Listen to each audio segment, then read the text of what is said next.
Salah satu agama yang paling banyak dipeluk penduduk dunia adalah agama Kristen. Orang-orang yang beragama Kristen biasa disebut sebagai umat Kristiani. Mayoritas pemeluk agama Kristen adalah orang-orang dari negara barat, seperti Eropa dan Amerika. Ajaran Kristen juga menyebar luas ke negara-negara lain, salah satunya Indonesia. Bagaimana sejarah agama Kristen? Kenapa juga ada Katolik dan Protestan? Lalu bagaimana agama Kristen sampai ke Indonesia? Sejarah agama Kristen. Kami sadur dari artikel berjudul Sejarah Agama Kristen pada Kompas.com, 22 Desember 2022. Agama Kristen bermula dari kota kecil bernama Yerusalem, yang kemudian berkembang menjadi tempat kelahiran Yesus Kristus. Kelahiran, kematian, dan kenaikan Yesus ke surga menjadi awal mula serta intisari dari kekristenan yang dipeluk oleh umat Kristiani.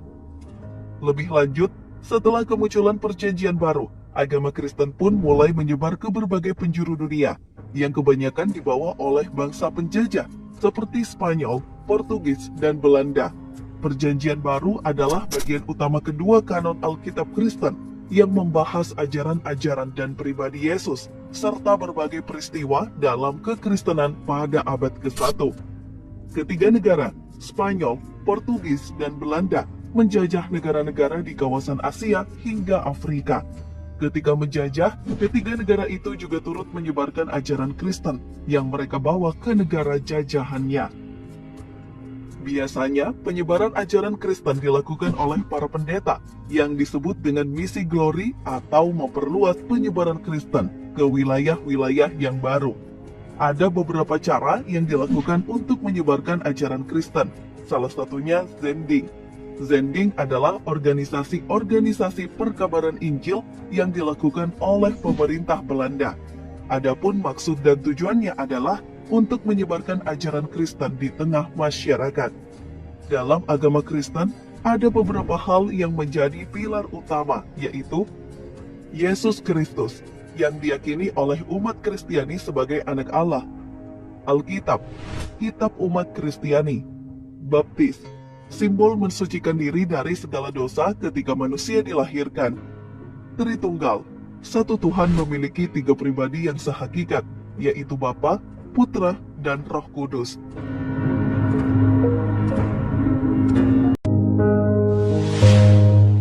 Penyebaran agama Kristen. Dalam artikel berjudul Sejarah Agama Kristen di Indonesia dan Penyebarannya di laman Gramedia.com, disebutkan bahwa penyebaran agama Kristen di dunia dimulai dari berdirinya gereja-gereja di sepanjang Mediterania Timur hingga negeri Romawi, dan diyakini mencapai wilayah timur jauh hingga ke India dan bahkan sampai ke Indonesia yang saat itu masih disebut sebagai India oleh bangsa barat.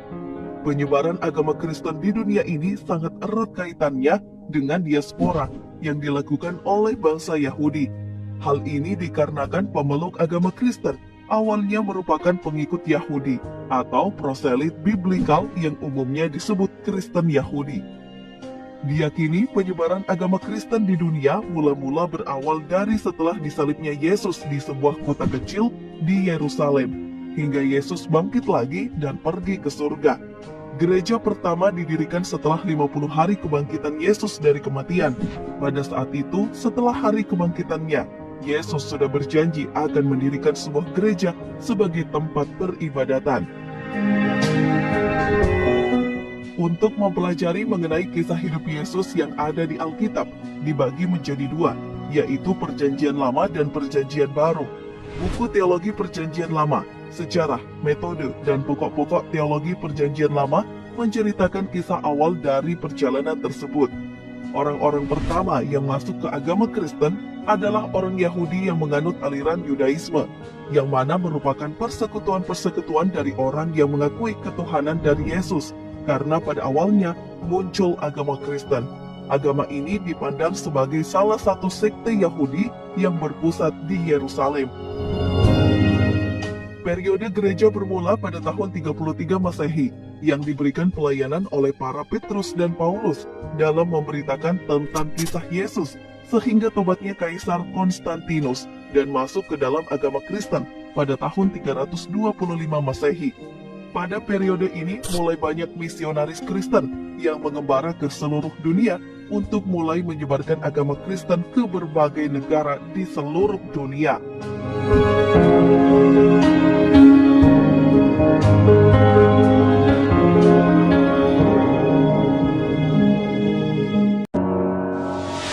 Protestan dan Katolik.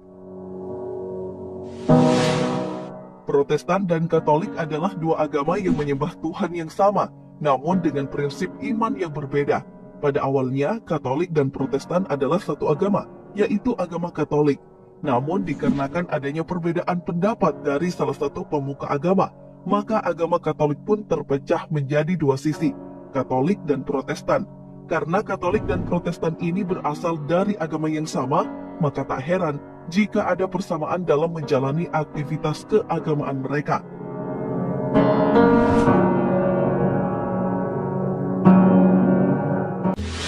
Awal mula perpecahan.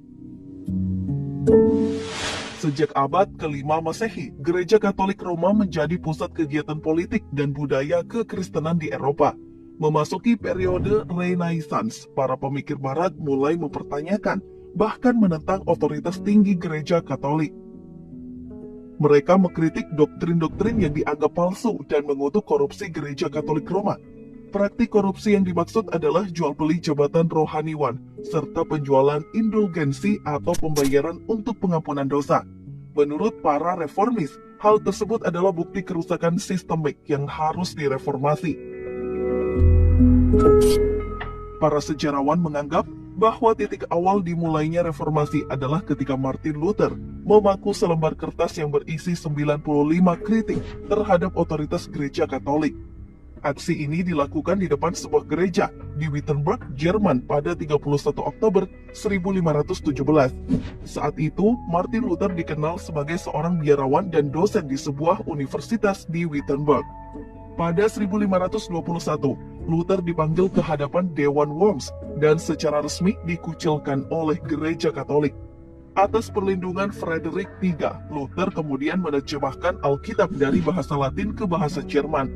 Alhasil, legitimasi para imam Katolik pun terancam karena orang-orang tidak perlu bergantung padanya untuk menafsirkan Alkitab. Serangkaian perang antara Gereja Katolik Roma dan reformis Protestan pun pecah antara 1524 hingga 1648. Pada akhir reformasi, Lutheranisme telah menjadi agama di sebagian besar wilayah Jerman, Skandinavia, dan Baltik.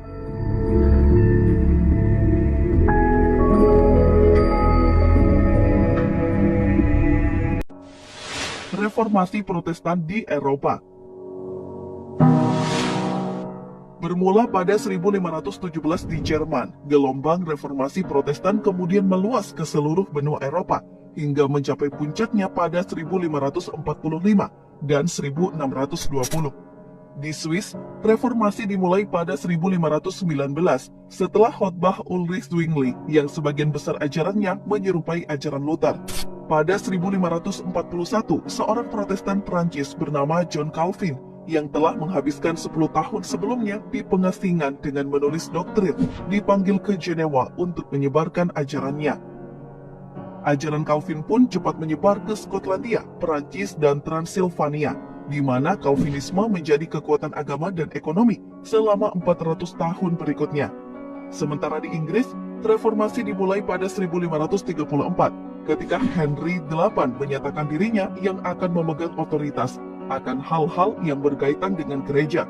Henry VIII kemudian membubarkan biara-biara Inggris dan membagikan Alkitab kepada rakyatnya. Setelah kematian Henry VIII, Inggris sempat condong ke Protestantisme yang diresapi Calvinisme juga Katolik. Pada 1559, Elizabeth I naik tahta dan selama 44 tahun pemerintahannya, gereja Inggris memilih jalan tengah antara Calvinisme dan Katolik.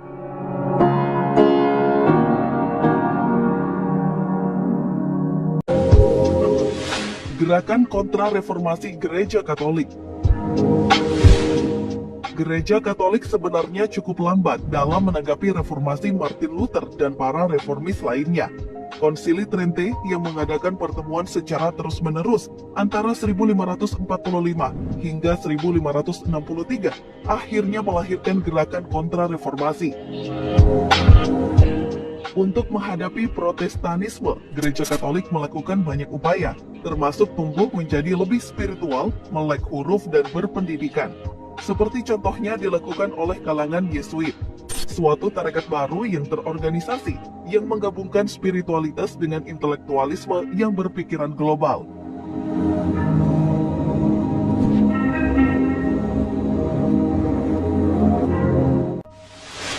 Perang 30 tahun. Konflik keagamaan antara kaum Protestan dan Katolik memuncak pada 1618 hingga 1648 atau kemudian dikenal sebagai Perang 30 tahun. Perang ini kemudian diakhiri dengan Perjanjian Damai Westphalen yang berisi dua prinsip utama, yaitu semua pihak memiliki hak untuk menentukan agama negaranya sendiri. Tiga aliran Kristen yang diakui adalah Katolik Roma, Lutheran, dan Calvinis. Jaminan hak bagi orang-orang Kristen dalam menjalankan agamanya. Perjanjian ini secara resmi mengakhiri kekuasaan politik kepausan di Eropa. Dampak reformasi Protestan ini mengakibatkan terbelahnya agama Kristen menjadi beberapa aliran, di antaranya Katolik dan Protestan. Timbulnya pembaharuan tatanan sosial, ekonomi, politik, dan budaya pada awal abad ke-16. Runtuhnya pengaruh kekuasaan Paus di negara-negara Eropa. Munculnya gerakan misionaris untuk menyebarkan agama Kristen ke seluruh penjuru dunia.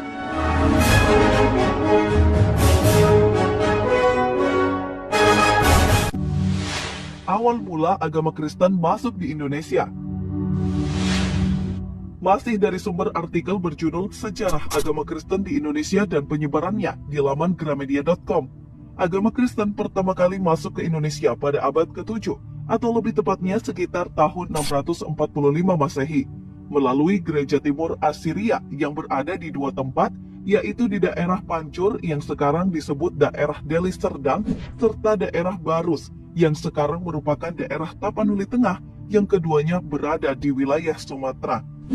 Sejarah masuknya Kristen di Indonesia juga tercatat oleh buku seorang ulama bernama Syekh Abu Salih Al-Armini. Dalam buku tersebut tercatat ada beberapa gereja di seluruh wilayah persebaran agama Kristen di seluruh dunia yang tersebar di beberapa wilayah, di antaranya di Mesir, Abysia, Afrika Barat, Nubia, Spanyol, Arab, dan India. Ada sekitar 707 gereja dan 181 monasteris, yang mana salah satu gerejanya ada di Indonesia. Saat itu Indonesia masih disebut sebagai wilayah India oleh bangsa Barat. Gereja yang pertama ada di Indonesia adalah Gereja Ortodoks. Hal ini ditandai dengan corak gereja Nestorian di daerah Barus, Mandailing, Sumatera Utara. Katolik Roma pertama kali tiba di Indonesia pada tahun 1511, tepatnya tiba di Aceh. Kemudian pada tahun 1534 tiba di Kepulauan Maluku, yang dibawa oleh orang Portugis yang menyebarkan agama Kristen di Nusantara. Pembawa agama Kristen ke Kepulauan Maluku adalah seorang bernama Franciscus Xaverius yang merupakan seorang misionaris Katolik Roma dan pendiri Ordo Yesuit. Diketahui Franciscus Xaverius ini bekerja dan ditugaskan di Kepulauan Maluku untuk menyebarkan agama Kristen. Pada tahun 1960, ketika aliran komunisme dilarang, banyak etnis Tionghoa di Indonesia yang mengaku-ngaku sebagai pemeluk agama Kristen agar tetap aman dan tidak melanggar aturan pemerintah.